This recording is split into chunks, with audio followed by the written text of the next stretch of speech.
बिना डरे सब्सक्राइब करिए स्टोरी विद सरन्या को ताकि आगे और भी ऐसी इंटरेस्टिंग कहानियां सुन सके।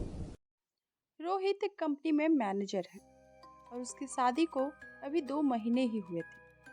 अक्सर उसे कंपनी के प्रोजेक्ट संभालने के लिए किसी न किसी शहर में कुछ महीनों के लिए जाना पड़ता है। लेकिन इस बार मामला अलग है। इस बार वो अकेला नहीं, बल्कि उसकी वाइफ निकिता भी उसके साथ भोपाल जा रही थी। सर्दियों का मौसम था। रात के यही कोई 3 बज रहे होंगे। ट्रेन भोपाल स्टेशन पहुंच गई, लेकिन रोहित और निकिता का कोच काफी दूर आउटर पर रुका था। दोनों स्टेशन पर उतरे। बाहर देखा तो काफी सन्नाटा था और प्लेटफॉर्म के इस वाले हिस्से पर लाइट भी कुछ कम थी। प्लेटफॉर्म पर काफी दूर उसी ट्रेन से उतरे हुए कुछ मुसाफिर और एक दो सिपाही गश्त करते हुए नजर आए। रोहित और निकिता ने चलना शुरू किया। कुछ चलने के बाद रोहित बोला, तुम पायल पहन के आई हो क्या निकिता? निकिता, नहीं तो क्यों? रोहित, दरअसल मुझे पायल की आवाज सुनाई दी। नहीं, मुझे तो कोई आवाज सुनाई नहीं दी, निकिता ने कहा। रोहित ने टालते हुए कहा, हाँ हो सकता है। दोनों चलते चलते अब प्लेटफॉर्म के काफी उजाले वाले हिस्से में आ चुके थे, लेकिन चारों तरफ अभी भी बहुत सन्नाटा था। अब की बार चलते चलते दोनों को महसूस हुआ जैसे उनका कोई पीछा कर रहा है। निकिता बोली, क्या हमारे पीछे कोई आ रहा है? रोहित, हाँ मुझे भी। रोहित अपनी बात पूरी कर पाता इसके पहले ही उसे अपने पीछे से आता हुआ कोई साया दिखाई दिया, लेकिन जैसे ही उसने पलट के पीछे देखा तो कोई भी नहीं था। अचानक रोहित के शरीर में सिराहन सी दौड़ गई। उसने जोर से निकिता का हाथ पकड़ा और कदम तेजी से आगे बढ़ा दिया। चलते चलते उसने निकिता से पूछा, क्या तुम्हें कोई साया दिखाई दिया था? निकिता, मुझे ऐसा तो लगा था जैसे कोई हमारा पीछा कर रहा है, लेकिन कोई साया तो दिखाई नहीं दिया। क्यों, ऐसा क्यों कह रहे हो? रोहित, नहीं कुछ नहीं, बस यूं ही। दोनों अब तक बाहर आ चुके थे। रोहित ने मोबाइल निकाला और कंपनी के ड्राइवर को कॉल किया। हेलो आनंद, कहाँ हो? ड्राइवर, साहब बाहर निकल के एटीएम के तरफ देखिए, मेरे हाथों में आपका नाम का बोर्ड है। दोनों गाड़ी में बैठकर गेस्ट हाउस आ गए। दूसरे दिन रोहित ऑफिस चला जाता है। निकिता भी अपने कामों में बिजी हो जाती है। 2-3 दिन यूं ही बीत जाते हैं। एक दिन दोनों शाम की चाय साथ में पीते हैं। कुछ देर बाद निकिता डिनर के तैयारी में लग जाती है। रोहित टीवी पर न्यूज़ देखने लगता है। अचानक घर की बिजली गुल हो जाती है।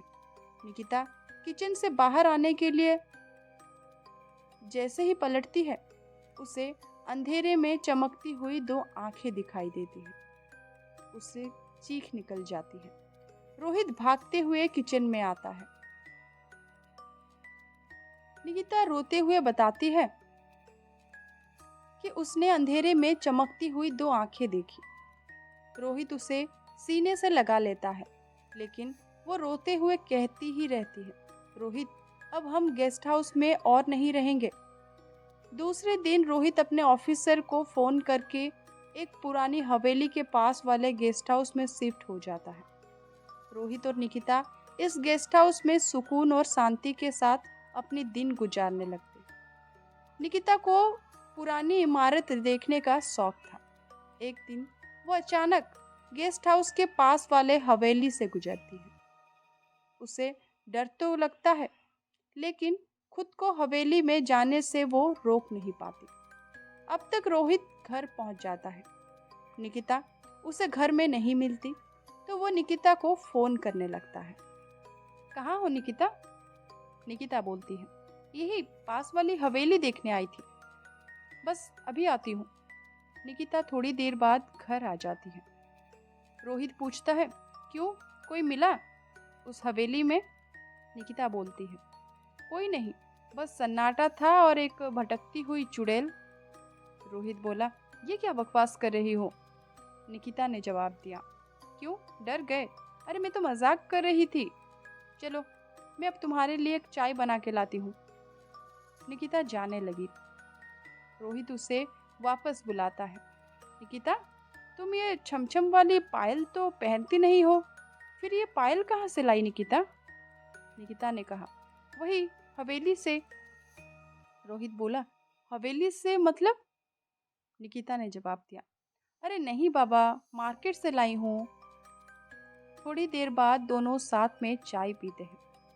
निकिता कहती है, कल संडे है, दोनों साथ में उस पुरानी हवेली को देखने चलेंगे, बड़ा मजा आएगा। रोहित ना ना करते हुए फाइनली मान जाता है। अगले दिन दोनों हवेली पहुंचते हैं। निकिता दरवाजे को धक्का दे के खोलती है। दरवाजे की आवाज रोहित को काफी डरावना लगती है।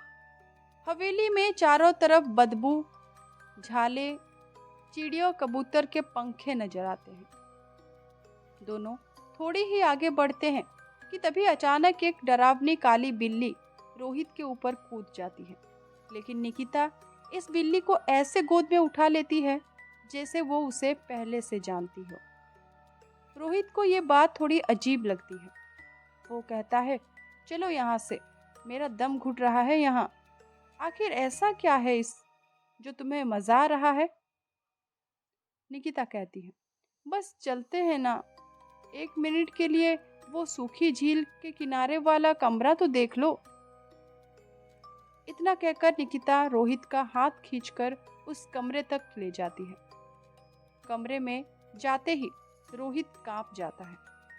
उसे दीवार पर अपनी ही सालों पुरानी तस्वीर नजर आती है। रोहित निकिता के पीछे खड़ा था और निकिता तस्वीर की तरफ देखते हुए कहती है, मुझे यकीन था एक दिन तुम मेरे पास वापस जरूर आओगे। इतना कहकर जैसे ही वो पलटती है, उसे निकिता नहीं बल्कि आंख में जली हुई नंदिता नजर आती है। रोहित को ये सब याद आ जाता है। वो निकिता है जिसे 5 साल पहले इसी शहर में रोहित ने प्यार में धोखा दिया था और इसी सदमे में उसने आग लगाकर आत्महत्या कर ली थी। रोहित कांपते हुए पूछता है, लेकिन लेकिन तुम तो मर चुकी थी ना नंदिता? नंदिता कहती है, हाँ, लेकिन मेरी आत्मा को आज भी मुक्ति नहीं मिली है, सिर्फ तुम्हारी वजह से।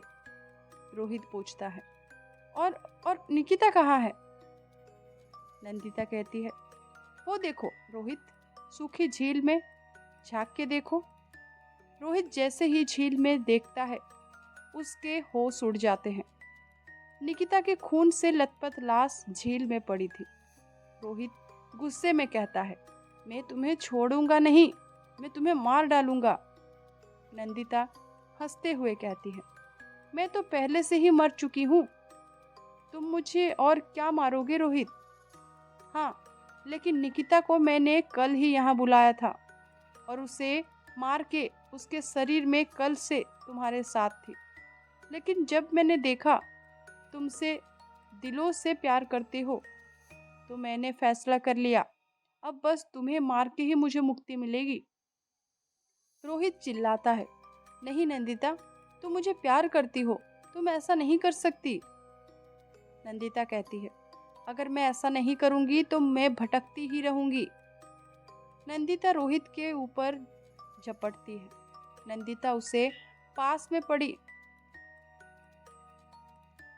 रॉड से वो बार बार वार करने लगता है।